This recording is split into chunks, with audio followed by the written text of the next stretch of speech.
All right, this is the Week 7 press conference with starting quarterback Fernando Mendoza prior to Cal's trip to number 22 Pittsburgh on Saturday in Pennsylvania. We'll go ahead and get questions started with Jake Curtis from Cal Bears on SI. Go ahead, Jake.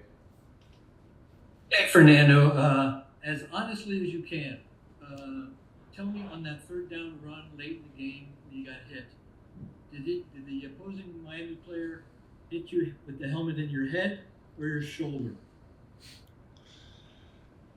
Mr. Curtis, that is a fantastic question. That's a fantastic question. And although you asked the question, I'm told, not for my own liking, but although it's frustrating, I cannot comment on that topic from higher up. However, like I said, it is frustrating. Okay, thanks. All right, we'll go to Jeff Ferrado from Cal Bears on the side.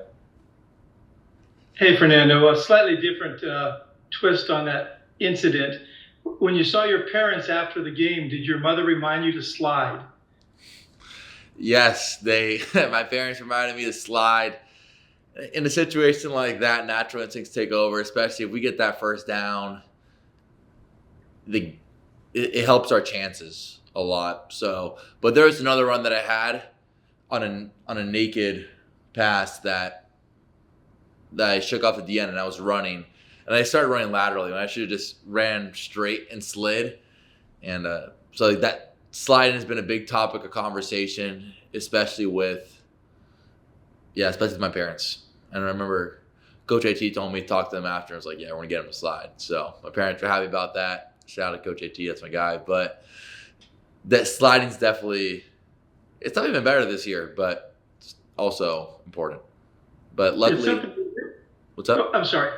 It's something you worked on, I know, last year, but Coach Wilcox said it's still not your preference, not your instinct to slide. You just have to keep reminding yourself that it's better to live for another day than to maybe get 6 more inches. Yes, I agree with that, and that's and what you said, live for another day or get 6 more inches, and that's the honest truth behind it. And live another day is always a better option. It's in the moment, it doesn't seem like that, but it's such an obvious answer.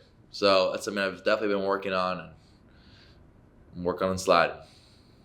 All right, thanks, Fernando. Thank you. All right, Steve Croner at the SF Chronicle. Fernando, how you doing? Doing good. How you doing? Good. Hey, I asked this to your buddy Jack Endries, and see if you can be as honest as Jack was. I said, look, when you guys play major college football, you're going to lose some games. You're going to win some games. And it's part of the deal that most of the time after a loss, you put it behind you as of Monday morning. But I think it's fair to say that game Saturday night was not the typical loss. So how do you guys acknowledge that? Say, that it's not a typical loss. This is something that's different than most, but still be able to put it behind you now that it's Tuesday afternoon and you start looking to Pitt. My buddy Jack Endries, he's a good buddy. He's a good buddy. Yeah. And I'm really curious to see what he said. But Jack and I, we have very similar point of views. One of my best friends living together. He had a great touchdown run where he actually outran the corner. That was a surprise to a lot. Not a surprise to me. I know he's a really fast guy. But it stings and it hurts. And we've recognized that. It's a tough loss. This was – I don't mean to put – usually talk about the team, but especially for myself, this is the one that I circled the day the schedule came out, and this was a large game. However, now it's only a ticker in our win and loss column, and we've recognized that it's a tough loss. Coach Wilcox recognized it. The team has recognized it. And with this large adversity, we can either get stronger or weaker, and that's what the message has been, because such a brutal loss like that, and we've acknowledged it is a brutal loss, though it's easy to fold. We had a players meeting where a couple of the offensive players talked about their scenarios at other schools, which is a beautiful aspect of the transfer portal. You get a lot of different perspectives that a lot of players such as Jaden, myself, and Jack Endries haven't had since being at Cal. And we've seen the two different scenarios where JT Byrne being at Oregon State, they were 3-2 and they ended up going 10-2. And then we also had our transfer receiver, Cole Basha, who was at Colorado, and they were 3-2 last year, and they didn't have as much success as Oregon State did when JT was there, and they went 10-2. So I think it's important to recognize that. And it was like you said, it was a brutal loss, but the team morale, practice today, it's important on getting stronger. And as Teddy Buchanan and I were talking today, it's pretty crazy. We're flying to Pitt in 2 days, so it is time to. We've already been focusing on Pitt, but time to wash it off. Good luck. Thank you. Matt Moreno, Rivals. How's it going, Fernando? Doing good, Mr. Moreno. How you doing? After the game, you mentioned the fork in the road. And obviously you guys are in a similar position last year. That's kind of when the burn the boats kind of mentality came up. Do you have any kind of similar rallying cries that you guys are trying to build around this year? I will say that there is no.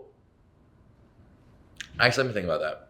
Not that I know of, no formidable rally cries. As last year was more of a last-ditch effort, and this year we have a lot better. It's a lot better team in general. And I mean, shout out for Coach Blau for making those rally cries last year. But this year, no rally cries. Just this is gonna be a big one. That's the only thing is Pitt away. They're 5-0, and this is a real test as they're a great opponent, and we can really showcase what we can do against these guys. And then I want to ask about Chandler. Obviously, he came in the game. Coach Blesh sounds like it could be something that comes up a little bit more. What was it like to kind of see him have success, and what kind of does that add, that element of having someone like that who is versatile and can run plays and get things done on the ground? What does that mean to you guys on offense? Yeah, it was great to see him go there when Jack had ran. I think it was like the 9-yard line. See him punch it in there. I mean, that was great. We're scoring. I'm happy. And yeah, there is. I think it adds another element to the offense. And Coach Blesh is the offensive coordinator, and he makes his decisions, so he knows what's best for everybody. So I'm glad. As long as you're scoring, I'm glad. All right, we'll go back to Steve. Hey, Fernando, what distinguishes Pitt's defense from what you've seen on video for the past couple days? Yeah, their defense, they pressure a lot, and they pressure extremely well, and they run really well. Whenever you turn off the tape, they always have 9 guys, 8 guys around the ball. And that's something that all the other teams you play at, play really hard, and they're really talented. However, this is the team that has the most tenacity and the most, as you would say, Pittsburgh grit and toughness. As you see the D linemen on the floor, and they run up across the field and run 50 yards, even though someone's already tackled them. So that is something that is really really impressive about their defense. Is they run really well and they have amazing effort. And that's the reason that they are 5-0 is because they play really well together and they have effort. And that's something that takes no talent. And Pittsburgh is also a really talented defense. So those two combined has helped them have a lot of defensive success. All right, back to Matt for the last question. Their quarterback has had a lot of the playing this season, Eli Holstein. Obviously, you just played Cam Ward. I know there's so much going on during the week and going into game day that you have to focus on yourself, but do you ever take a chance to kind of appreciate the quarterback matchup and the talent that you have kind of opposite you on the field? Yeah, I would say I'm trying to focus on my job. It's always noticeable, and it's always great playing against great quarterback competition. Cam Ward. I mean, last year we had an amazing slate of first-round picks that we played against, and Eli Holstein. I've heard great things about him. One of my good friends, Jackson Brown, who transferred from Cal, goes to Pitt now, and he's only had great things to say about Eli. And I don't know him personally, but I've seen him play and I've seen his stats, and looks like a great player. So very excited to be able to match up against him. And yeah. Thanks, Fernando. Thank you.